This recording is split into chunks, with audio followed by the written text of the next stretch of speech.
Catherine Bernardo, tuluyan na nga bang iiwan si Alden Richards? Huy, bakit naman? Ay, sana naman hindi mangyayari ang lahat ng iyon dahil panigurado na maiiyak na lang at malulungkot ang taong bayan kung sakali man na mabigyang katuparan ang pangarap ng mga bashers na tuluyang pagkawasak sa relasyon ni Alden at Catherine.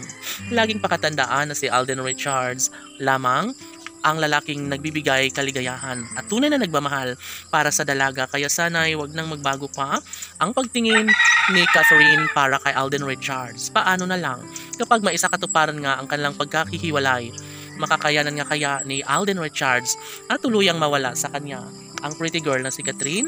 Tunay nga kaya na hindi na magbabago pa ang kanilang pagmamahalan na nararamdaman sa isa't isa? Batid ng lahat na kakayanin ni Catherine Bernardo na patunayan sa taong bayan.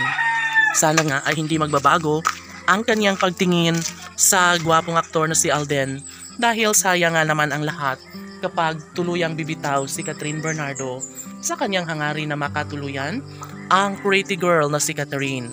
Si Catherine at Alden ang bukod tanging kinagigiliwan ng taong bayan na sana umano ay sila na lang ang magkakatuluyan at magsasama sa habang buhay.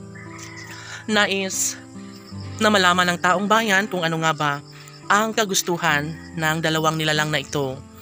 Sana nga ay hindi mananalo ang kabiguan. Sana'y huwag naman na maghiwalay si Alden Richards at Catherine Bernardo dahil malaki ang panghihinayang nila at ayaw nila na magkaroon ng pagbabago sa kanilang tunay na damdamin. Alam natin na sadyang desidido si Alden na patunayan ang kanilang wagas na pagmamahalan ni Catherine Bernardo, kaya sana'y huwag namang maghiwalay, sana'y hindi magbabago ang pagmamahal ni Catherine para kay Alden.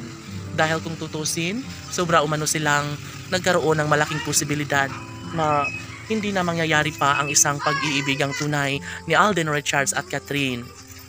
Laging pakatandaan na si Alden Richards ang tunay na nagmamahal para sa dalaga. Nangako ang binata na kailanman ay hindi na siya maghahanap pa ng ibang mamahalin kundi si Catherine Bernardo lamang. Tama nga naman ang mga desisyon ni Alden Richards at sana ay kanya itong patunayan hanggang dulo dahil ayaw umano nila na masayang ang lahat ng mga pangako ni Alden at Catherine sa isa't isa. Sinusubukan ng tadhana ang relasyon ni Alden at Catherine. Dapat umano ay mas magiging matatag at ipaglalaban ni Alden Richards ang kanyang pagmamahal para kay Catherine Bernardo. Iisa lamang ang ninanais ng taong bayan, ang magkaroon ng walang hanggang kaligayahan sa kanilang mga puso. Nais nilang maisakatuparan ng lahat at never na mawawala ng pag-asa ang taong bayan. Darating ang tamang pagkakataon na mabigyang katuparan din ang pangarap ng taong bayan na pag-iisang dibdib ni Alden at Catherine laban.